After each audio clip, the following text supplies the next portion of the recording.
you don't keep the bread that just rained from heaven because God will bring some tomorrow. Because when you do, quote, it ends up with maggots and smelling. So when we try to do things on our own, it ends up with maggots and smelly. So just a little side note, let's not do that.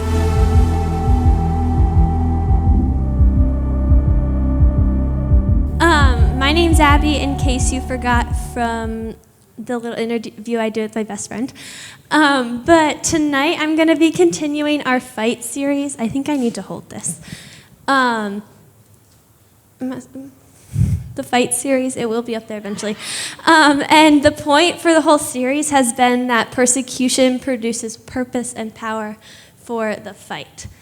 But tonight I labeled mine, am I supposed to point back there? I probably should ask before I go on the stage. I titled mine, if you're taking notes tonight, Ready for Battle. And then my point tonight is that God places us where we are with the people we are with to prepare us for the fight ahead.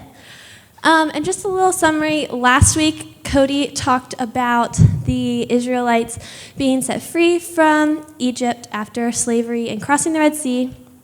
And after they're on the other side of the Red Sea and all of their Egyptian friends have been washed away, they're on the other side of the river and they're singing praises to God and saying things like, the Lord will reign forever and ever, and they're just like in awe of God.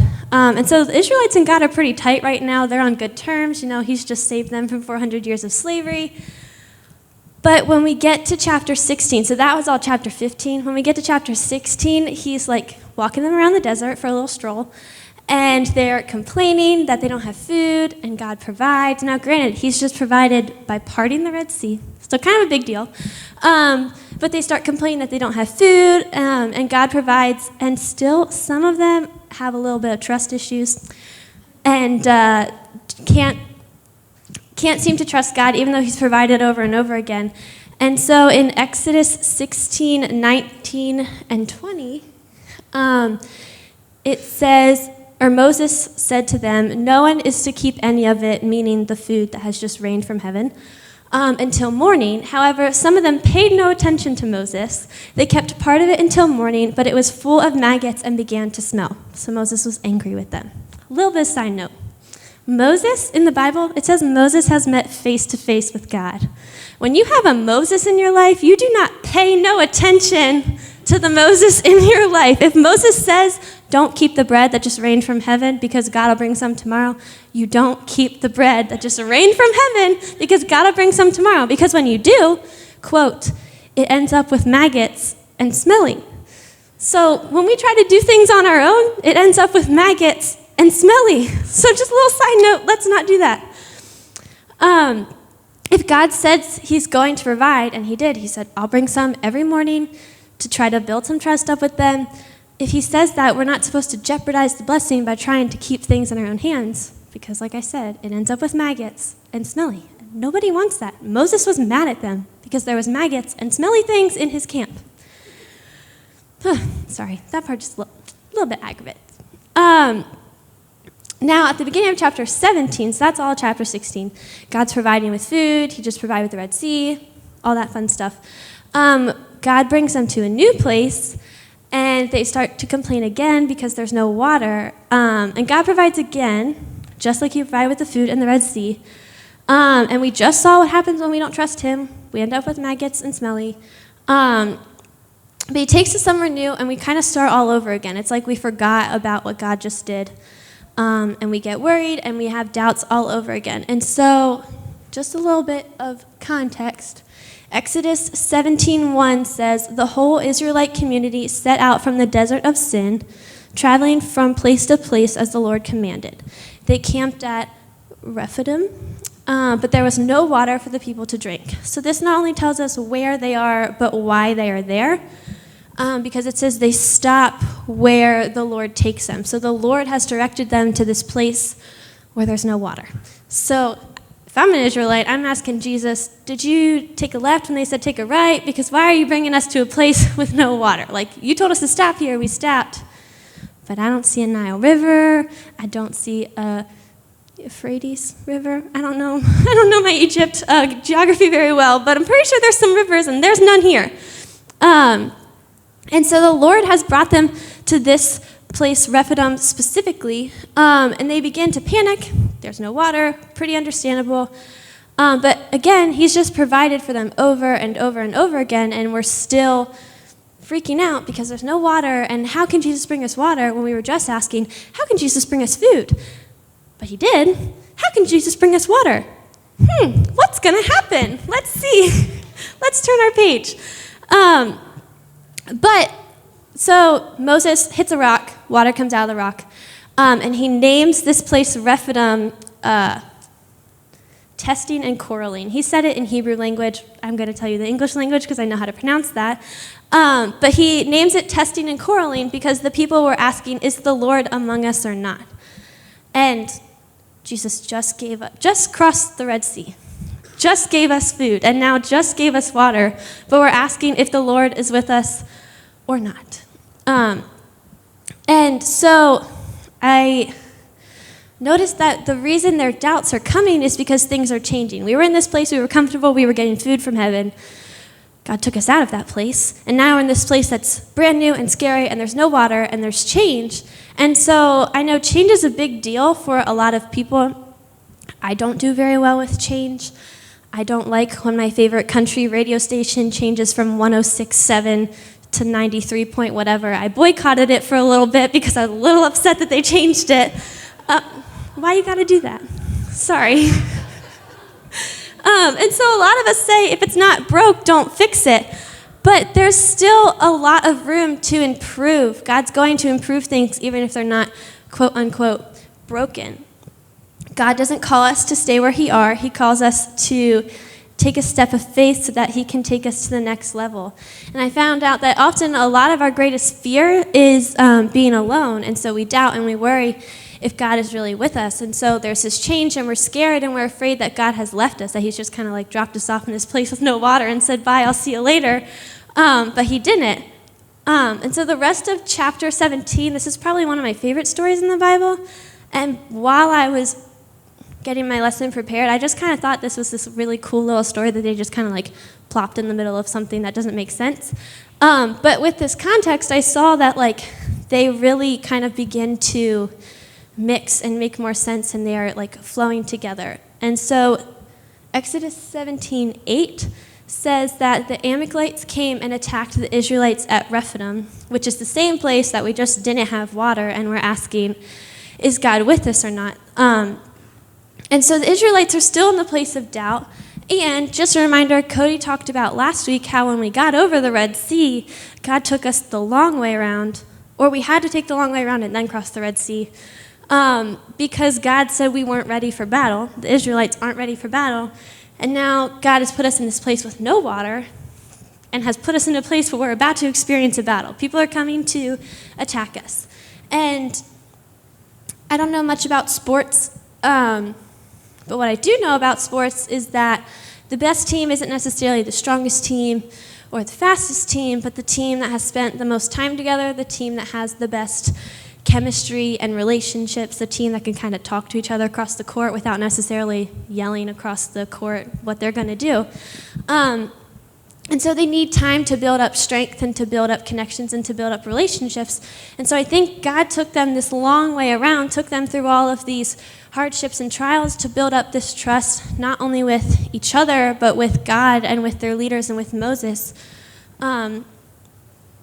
So maybe God says that the Israelites aren't ready for battle at the beginning because they're under slavery. I don't know how much connecting you can do when you're under slavery and making bricks and things, and they're finally brought out and they have this time to connect with God and connect with others and connect in ministry as they're walking around the desert with each other and just seeing all these miracles that God's providing. So I think God put them in this place of doubt so that he could provide for them not just once, but twice, and actually 3 times, because Red Sea, food, water. And now he's going to provide with them with this battle that they're about to go into. And so verse 9 says that Moses said to Joshua, "Choose some of our men and go out to fight the Amalekites.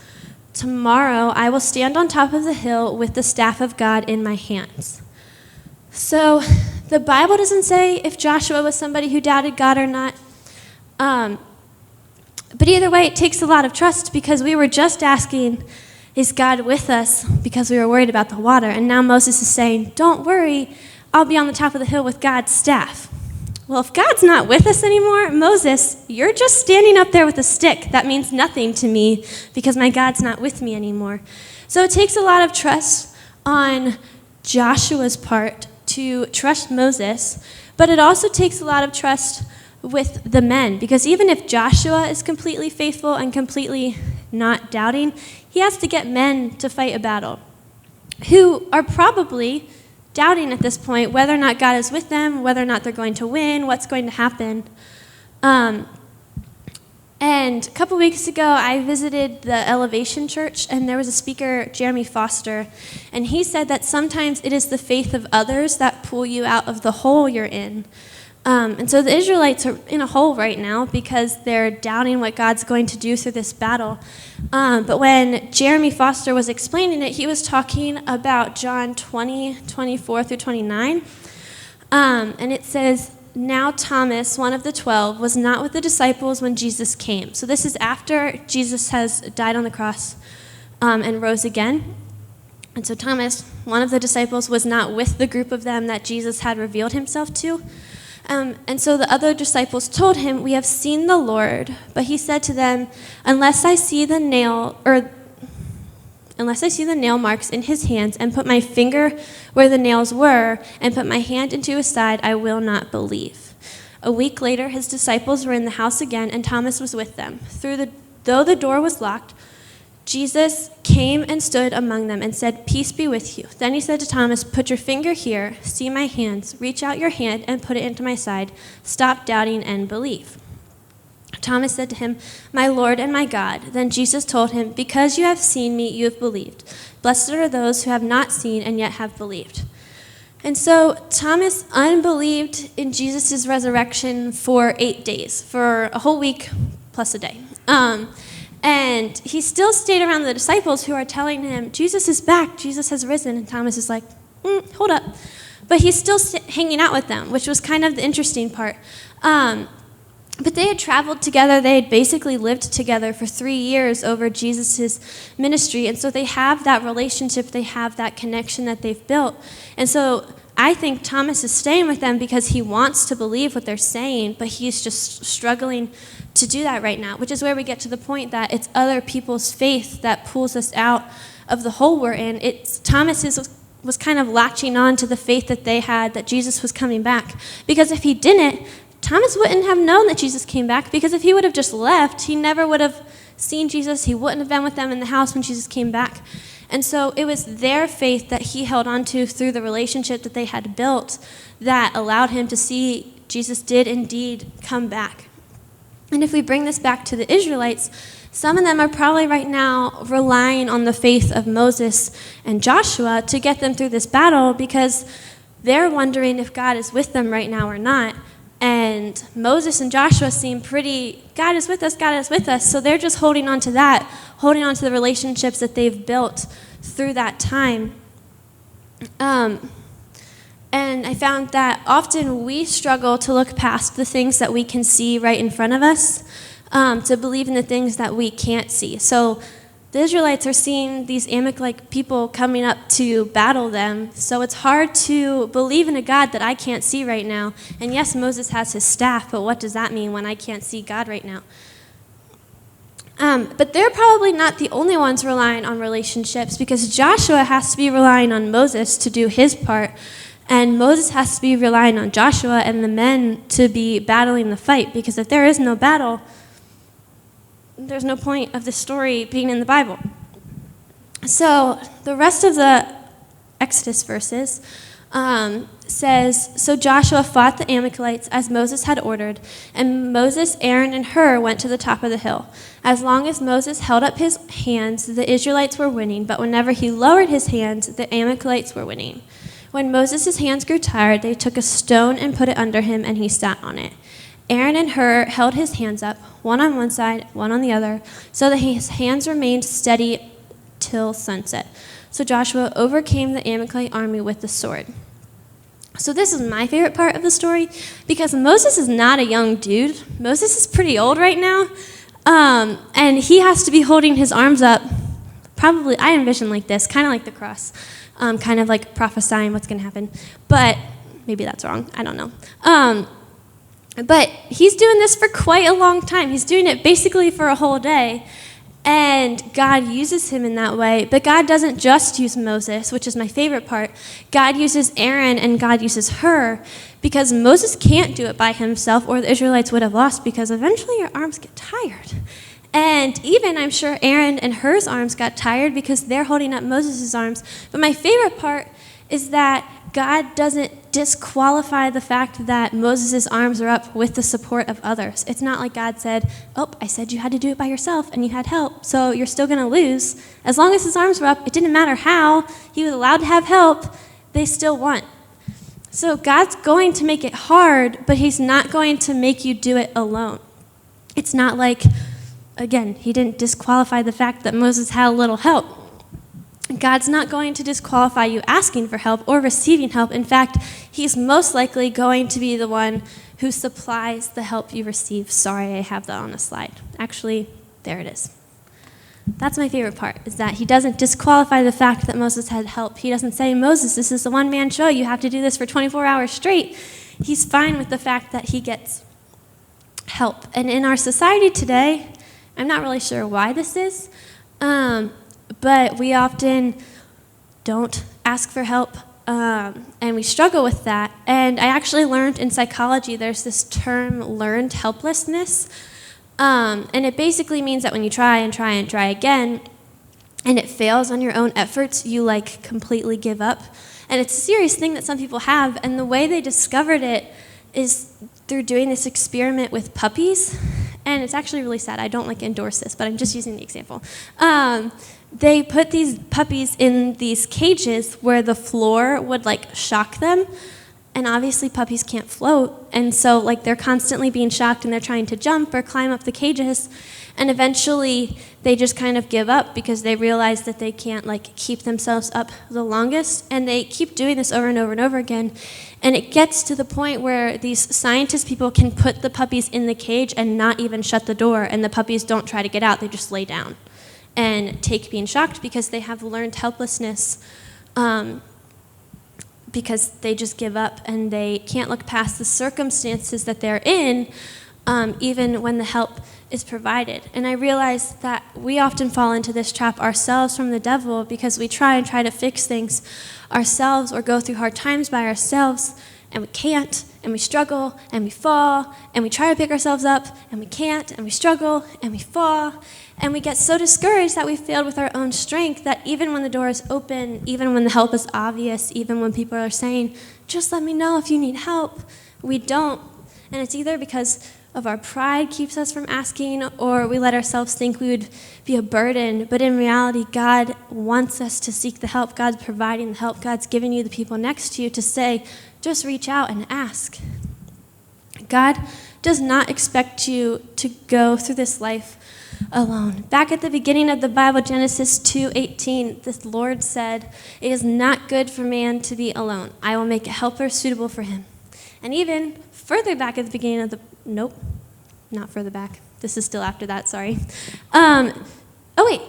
It's Genesis 1:26. Sorry. The Lord said, let us make mankind in our image. And the key word in that is us, because God himself is in the Trinity. So even God's not alone. He has a community around himself too.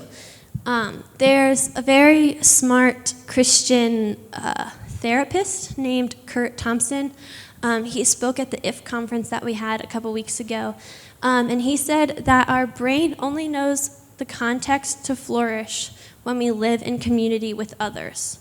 Basically saying that community is essential to our way of life. That's why people live in cities and neighborhoods. That's why people go insane when they're put in solitary confinement, because we need that human interaction, we need that human connection to properly function.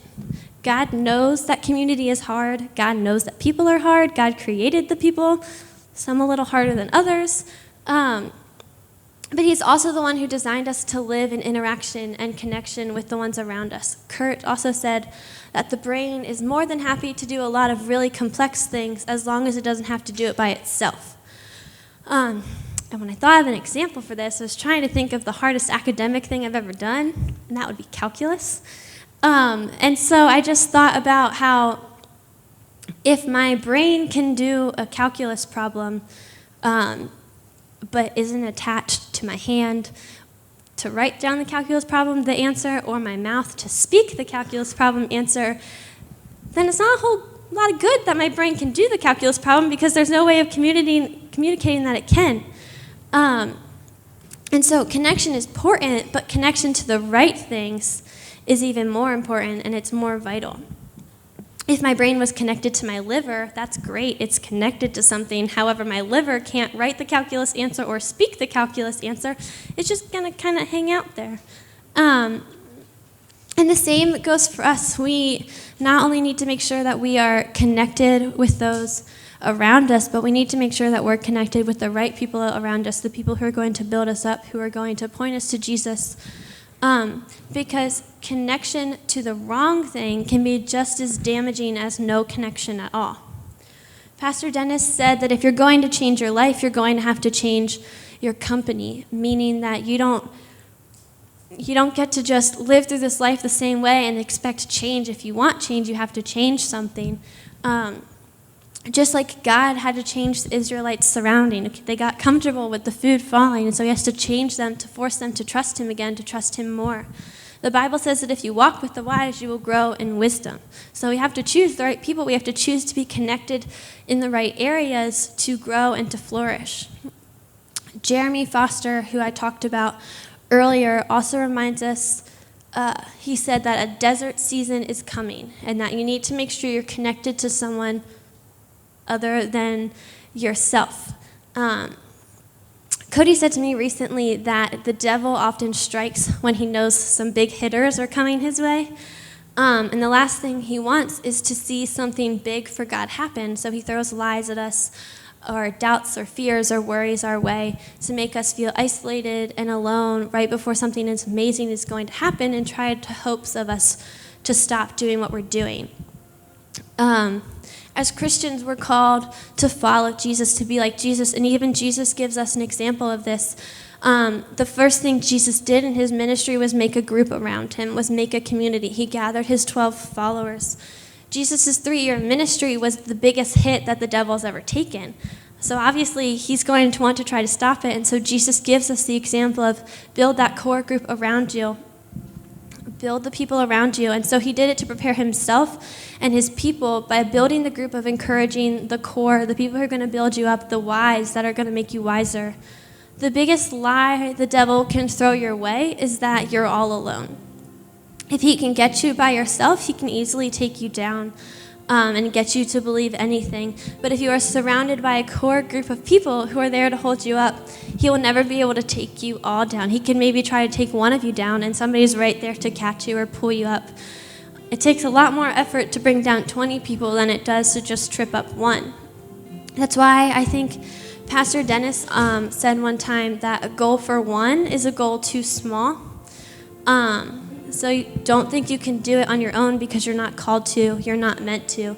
Jesus does not call you to do it on your own. Nowhere in the Bible does it say that you're supposed to pick yourself up by your bootstraps and trudge through this life to try to do it all by yourself. No, James is full of ideas and things about how we're supposed to be there for one another and pick one another up and confide in one another and confess in one another and surrender things to one another and give to one another and cry with one another and dance with one another and just live life with one another. And